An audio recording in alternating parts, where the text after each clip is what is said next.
तो इस new video में मैं आपके लिए लेके आ चुका हूँ क्लास 10th दी बोर्ड एग्जाम क्वेश्चन पेपर। एकदम रियल पेपर आज मैं आपको बताने वाला हूँ। तो आप लोग को मैं आज दिखाने वाला हूँ एकदम रियल क्वेश्चन पेपर। तो देख सकते हैं आप लोग, चलिए दिखाता हूँ मैं आप लोग को। तो 1 नंबर के 6 प्रश्न आ जाएंगे आपको। तो देख सकते हैं प्रश्न मैं आपको पढ़ के बता देता हूँ। गोपियों ने श्री कृष्ण की तुलना की है, तो श्री कृष्ण की तुलना हरील की लकड़ी से की है। आधुनिक काल का आरंभ माना जाता है, तो फिर आपका आंसर हो जाएगा हरील की लकड़ी से की है। नेताजी का चश्मा कहानी का मूल भाव है, तो देशभक्ति का भावना। भोलेनाथ का ललाट पर सुशोभित होता है भभूत का। जो शब्द क्रिया की विशेषता प्रकट करते हैं, क्रिया विशेषक। देख सकते हैं। फिर हम आगे बढ़ते हैं तो देख सकते हैं रिक्त स्थानों के सही चयन कर लीजिए।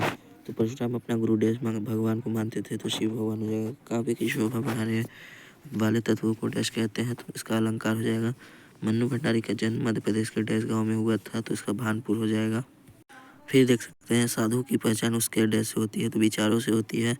भोलेनाथ और उनके साथी डैश के बिल पानी उलीचने गए, तो इसका हो जाएगा चूहों के। तो फिर उसके बाद आ जाते हैं जिन सब वाक्यों में से किसी कार्य के न होने का बोध होता है उसे निषेधवाचक कहते हैं। फिर हम आगे बढ़ते हैं, देख सकते हैं।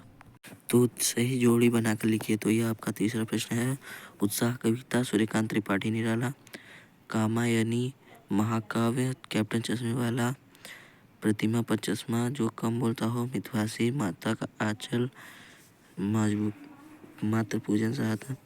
फिर आपका हो जाएगा रचना के अनुसार डैश के प्रकार, तो 3 होते हैं। रचना के अनुसार वाक्य के प्रयोग प्रकार होते हैं आपके 3। एक शब्द में आंसर दिए। विवेक के भेदों के नाम लिखिए। रामचरितमानस का प्रमुख छंद कौन सा है? हिंदी की सर्वाधिक लोकप्रिय छंद कौन सा है? हिंदी गद्य की सर्वाधिक लोकप्रिय विधा कौन सी है? टेढ़ी खीर मुहावरे का अर्थ क्या है? रस के अंगों का नाम लिखिए। माँ ने भोलेनाथ के घाव पर क्या लगाया? तो आप इसका आंसर देख सकते हैं, मैंने दे दिया है इसमें।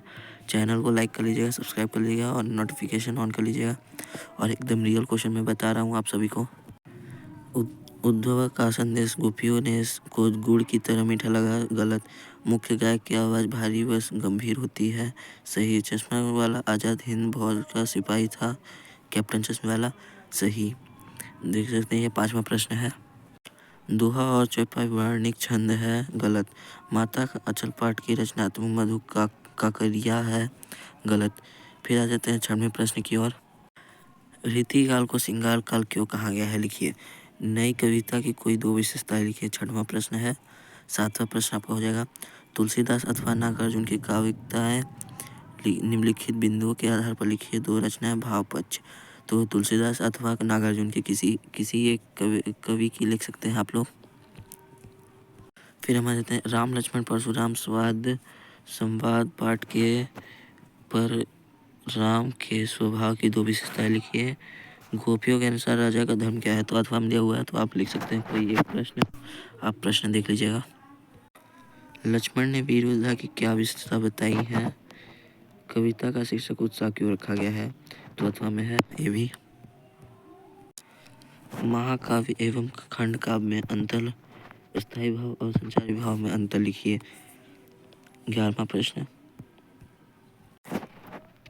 अतिशयोक्ति अलंकार की परिभाषा उदाहरण सहित। चौपाई छंद की परिभाषा उदाहरण सहित।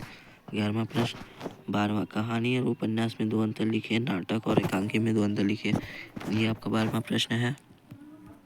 13वां प्रश्न में स्वयं प्रकाश अथवा मन्नू भंडारी की साहित्य विशेषता निम्नलिखित बिंदुओं के आधार पर लिखिए। 2 रचनाएं भाषा शैली अथवा नहीं है इसमें। भगत की पुत्रवधू होने अकेला क्यों नहीं छोड़ना चाहती थी? बिस्मिल्लाह खां को शहनाई की मंगल ध्वनि का नायक क्यों कहा गया है? सुशीर वैभव से क्या अभिप्राय है? एकदम रियल क्वेश्चन पेपर है, तो आप लोग चैनल को सब्सक्राइब कर लीजिएगा। फिर सेनानी न होते हुए भी चश्मे वाले को लोग कैप्टन क्यों कहते हैं? ये आपका 2 नंबर का प्रश्न है। वास्तविक अर्थों में संस्कृत व्यक्ति किसे कहा जाता है? तो अथवा में दिया हुआ, तो आप लिख सकते हैं, कोई प्रश्न देख लीजिएगा। फिर निम्नलिखित वाक्यांश के लिए एक शब्द दीजिए। दो भाषाएं बोलने वाला जिसका प्रकार न हो। निम्नलिखित मुहावरों का अर्थ लिखते हुए वाक्य में प्रयोग कीजिए। खून पसीना एक करना, गागर में सागर भरना, ये आपका मुहावरा हो जाएगा। इसका वाक्य प्रयोग करना है आपको। 17वां आपका प्रश्न है, बच्चे माता पिता के प्रति अपने प्रेम को कैसे अभिव्यक्त करते हैं, लिखिए। गंगोत को महंत उत्कृष्ट बादशाहों का शहर क्यों कहा गया है। 17वां प्रश्न है, दिया हुआ है, 2 नंबर का प्रश्न है आपका। फिर आपका आ जाता है 18 प्रश्न में वाक्यांश का संदर्भ, गद्यांश का संदर्भ प्रसंग से भावार्थ लिखिए।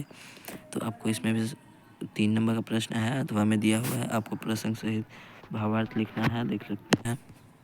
प्रश्न आप लिख लीजिएगा। फिर 19